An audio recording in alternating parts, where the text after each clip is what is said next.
भांगे कुठे गेले? आता मागे आधी स्वीकार. हां, आधी ते बोलतील ना, स्वीकारतो मी सुरू. या बैठकीसाठी उपस्थित असलेले महाराष्ट्र राज्याचे लोकप्रिय मुख्यमंत्री माननीय एकनाथ शिंदे साहेब, महाराष्ट्र राज्याचे आदरणीय उपमुख्यमंत्री देवेंद्र फडणवीस साहेब, राज्य मागासवर्ग आयोगाचे सन्माननीय अध्यक्ष न्यायमूर्ती सुकरे साहेब, राज्य मागासवर्ग आयोगाचे सर्व सन्मानित सदस्य आणि महाराष्ट्र राज्याचे माननीय मुख्य सचिव नितीन राणे साहेब, मी आपल्या सर्वांचं या बैठकीला स्वागत करतो. पत्रकार बंधूंचं देखील स्वागत करतो. तर मराठा समाजाचं सामाजिक, शैक्षणिक आणि आर्थिक मागासवर्गीकरण तपासण्यासाठी राज्य शासनाने राज्य मागासवर्ग आयोगाला टर्म ऑफ रेफरन्स केला होता. त्या अनुषंगानं राज्य मागासवर्ग आयोगाने आज सर्वेक्षण पूर्ण करून त्यांचा अहवाल माननीय मुख्यमंत्री महोदयांना सादर करण्यासाठी या ठिकाणी आपण ही बैठक आयोजित केली आहे.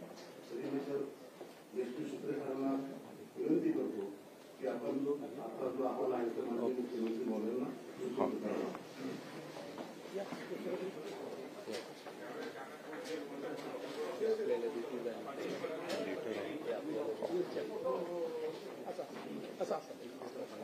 या सिंगल व्हॉल्यूम घेतलं काढून घे. हे कंटाळा वाजायला पाहिजे आता.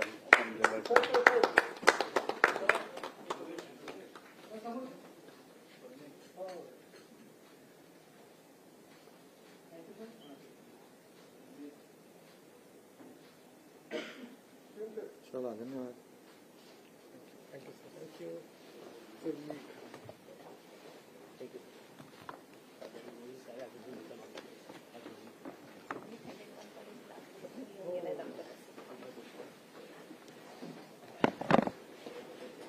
एक सीएम सरांना विनंती सरांनी मनोगत व्यक्त.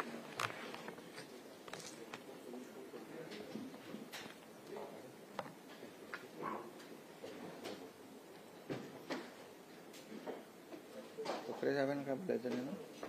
सुकरे साहेबांना काय बोलायचं? आपल्याला बोलत शुक्र साहेब आपण बोलला थोडं काय कसं ते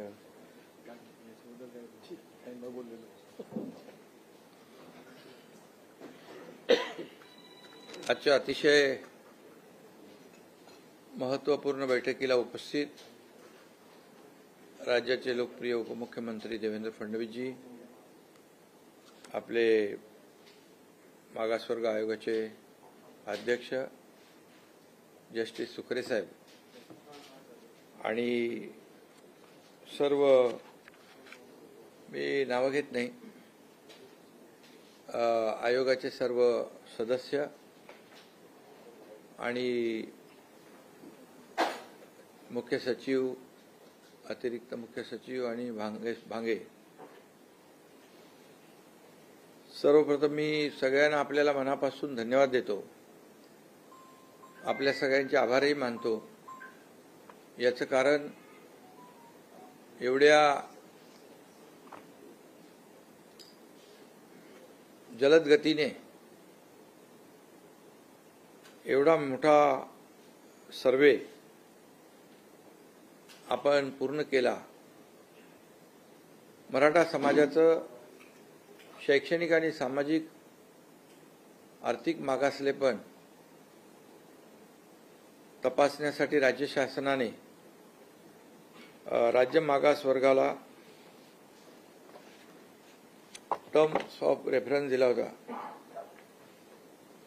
आणि त्याप्रमाणे राज्य मागास वर्ग आयोगाने अतिशय वारफुटिंगवर, मी म्हणेन डे नाईट काम केलं आणि जवळपास यामध्ये 3.5 ते 4 लाख लोक डे नाईट काम करत होते. आणि आपल्याला यामध्ये अनेक लोकांनी मदत केली, जे यापूर्वी देखील देवेंद्र फडणवीसजी मुख्यमंत्री असताना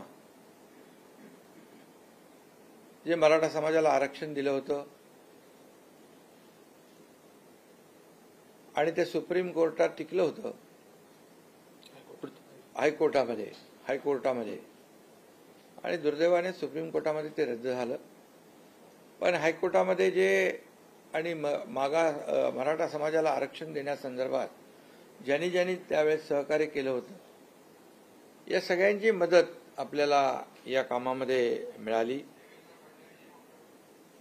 आणि त्यामध्ये मागासवर्ग आयोग, सुक्रे साहेबांनी आणि त्यांच्या टीमने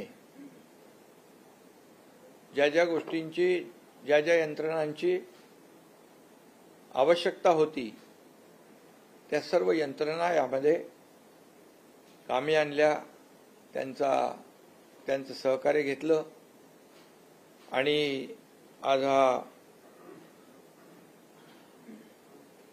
अतिशय महत्त्वाचा असा अहवाल या ठिकाणी शासनाला त्यांनी सुपूर्द केलेला आहे.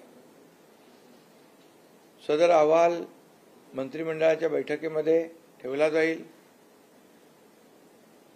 आणि त्यामध्ये सादर करून शासन निर्णय घेईल. आणि त्यासाठी विशेष अधिवेशन 20 फेब्रुवारीला आपण जाहीर केलेला आहे. त्या अधिवेशनामध्ये या बाबतीमध्ये चर्चा होईल. या कामामध्ये जिल्हाधिकारी, विभागीय आयुक्त, मनपा आयुक्त आणि त्यांची सगळी टीम ही काम करत होती आणि जवळपास 2.25 कोटींपेक्षा जास्त कुटुंबांचं सर्वेक्षण यामध्ये करण्यात आलं. त्यामुळे मी पुन्हा एकदा सांगतो की आदरणीय सुक्रे साहेब आणि त्यांच्या टीमचं मनापासून मी अभिनंदन करतो. ज्या पद्धतीने काम झालेलं आहे त्यामुळे आम्हाला शासनाला विश्वास आहे की मराठा समाजाला शैक्षणिक आणि सामाजिक मागासलेपणावर टिकणारं, कायद्याच्या चौकटीत बसणारं आरक्षण ओबीसीला कोणताही धक्का न लावता, इतर समाजावर कुठलाही अन्याय न करता या ठिकाणी मराठा समाजाला देय असलेलं टिकणारं आणि कायद्याच्या चौकटीत बसणारं आरक्षण देता येईल, मिळेल असा विश्वास आम्हाला वाटतोय. त्यामुळे मी पुन्हा एकदा आपल्या सगळ्यांना मनापासून, आज जास्त बोलणं या ठिकाणी उचित नाही, आपण आम्हाला अहवाल दिलेला आहे, सुपूर्द केला आहे, त्यासाठी खूप आपण सगळ्यांनी मेहनत परिश्रम घेतलेले आहेत आणि त्यामुळे मी पुन्हा एकदा शासनाच्या वतीने मनापासून आपल्याला धन्यवाद देतो.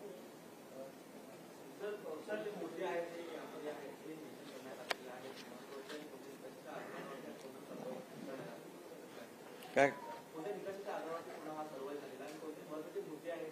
ते आता अहवाल आमच्याकडे आलाय. अहवाल आता आम्ही मंत्रिमंडळाच्या बैठकीत ठेवू. त्यानंतर याच्यामध्ये सगळ्या गोष्टी स्पष्ट होतील. मराठा समाजाला आरक्षण मिळाल्यानंतर जे आता ओबीसी मध्ये काही मराठा समाजाची लोक म्हणजे कुटुंब आहेत ते ओबीसी मध्ये गेलेले आहेत. आता जे मराठा समाजाचं स्पेशल आरक्षण असेल ते त्यांना लागू होईल नाही. याच्यामध्ये मराठा समाजाला आरक्षण आपण देताना जे तुम्ही म्हणाला ते कुणबी दाखल्यांचा विषय, ज्याच्या जुन्या नोंदी कुणबी आहेत 1967 पूर्वीच्या, त्या जुन्या नोंदीचा कायदा आहे पूर्वीचा, आपण काय नवीन केलेला नाही. आणि त्याप्रमाणे जुन्या नोंदी ज्या आहेत त्याचा वेगळा नियम आहे, कायदा आहे. आता हे मराठा आरक्षण जे आहे हे आरक्षण पूर्णपणे ज्यांना कुठल्याही नोंदी नाहीत आणि जे आपण पूर्वी मराठा समाजाला आरक्षण दिलं होतं त्याप्रमाणे हे आरक्षण देण्याचा निर्णय सरकारने घेतलेला आहे. मागच्या काळात सुप्रीम कोर्टाने काही त्रुटी ज्या आहेत त्या दाखवल्या होत्या, त्या त्रुटी आता या अहवालात दूर झालेल्या आहेत का? आता ते अहवालामध्येच ते आता आयोगाने काम केलं ना, म्हणून तर मी त्यांना धन्यवाद दिलेत की ते सगळंच त्यांच्या समोर होतं. आता त्याच्यावर मी आज बोलणं उचित नाही. सीएम साहेब पहिले कॅबिनेट समोर मांडतील. पहिला अधिकार कॅबिनेटचा आहे. कॅबिनेट त्याच्यावर सविस्तर चर्चा करेल. मग त्यातले जे मुद्दे आहेत ते सीएम साहेब आपल्या पुढे नंतर देतील सगळे.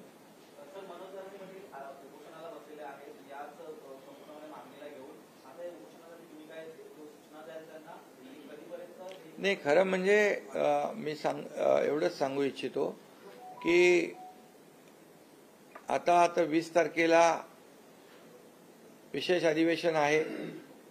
त्याच्या अगोदर कॅबिनेटमध्ये चर्चा होईल. सरकार एकदम सकारात्मकपणे काम करते. सरकारची भूमिका स्पष्ट आहे आणि सरकारची भूमिका पहिल्या दिवसापासून अतिशय स्पष्ट आहे की मराठा समाजाला टिकणारं, कायद्याच्या चौकटीत बसणारं आरक्षण मिळालं पाहिजे. ओबीसी समाजाला, इतर समाजाला धक्का न लागता ते मिळालं पाहिजे, ही भूमिका आहे. आणि त्याप्रमाणे ज्या जुन्या कुणबी नोंदी तपासण्याचं काम देखील आंदोलकांच्या मागणीनुसार केलं. जस्टिस शिंदे कमिटी अपॉइंट केली आणि त्याप्रमाणे कुणबी नोंदी देखील सापडल्या. त्यांना प्रमाणपत्रही त्या ठिकाणी देण्याचं काम सुरू केलं होतं. आणि त्यामुळे एक सकारात्मक सरकार असताना आंदोलनाची भूमिका घेणं मला वाटतं उचित नाही. आणि त्यामुळे त्यांनी आंदोलन देखील मागं घेतलं पाहिजे. आज जेव्हा काही त्याच्यामध्ये अडथळे होते, काही बाबी अस्पष्ट होत्या अगोदरच्या GR मध्ये, त्या देखील आम्ही सुटसुटीत सुलभपणे दाखले कसे मिळतील ज्यांच्या कुणबी नोंदी जुन्या आहेत त्यांना. त्यामुळे सरकार पूर्णपणे सकारात्मक आहे आणि त्यामुळे आंदोलकांनी सरकार सकारात्मक असल्यामुळे आंदोलन एकतर करायला नको होतं. दुर्दैवाने ते झालं. परंतु आता त्यांना आव्हान आहे की सरकार हे सगळ्या गोष्टी करतंय आणि त्यामुळे आंदोलन मागे घ्यावं, अशा प्रकारची विनंती माझी.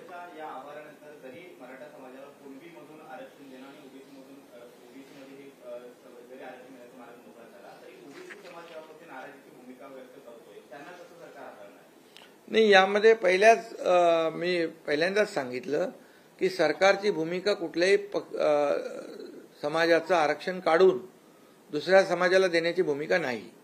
ही भूमिका अगदी पहिल्या दिवसापासून आम्ही मांडतोय आणि जे काय आम्ही निर्णय घेतोय ते कुठलेही निर्णय इतर समाजावर अन्याय होऊन मराठा समाजाला न्याय देण्याचं काम त्या ह्याच्यातून होईल असं कुठलंही आम्ही, शेवटी सगळे समाज आम्हाला एकच आहे, एक समान आहे. त्यामुळे ही भूमिका सरकारची पहिल्या दिवसापासून स्पष्ट आहे. आणि काही ओबीसी नेत्यांनी बघितलं, ते नोटिफिकेशन पाहिलं आणि त्याच्यामध्ये त्यांनी पाहिल्यानंतर त्यांनी भूमिका सकारात्मक स्पष्ट केलेली आहे. त्यामुळे आणखी ज्यांचा काही गैरसमज असेल तोही दूर होईल. धन्यवाद.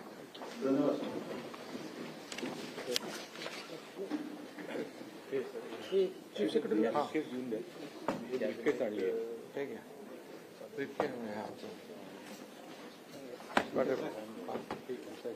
हो, करेक्ट.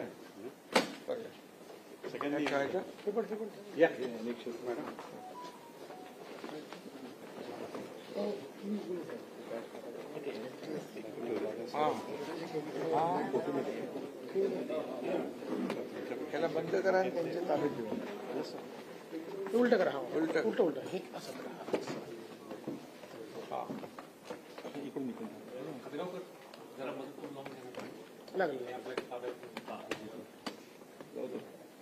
हा, हे असं हे चांगलंच. अच्छा, हे कोणाला द्यायचं आपण? तुम्ही घ्या आणि मग तुम्ही चीफ सेक्रेटरीला द्या. वजनदार आहे खूप. आणि सेक्रेटरी साहेब, थँक्यू. हा.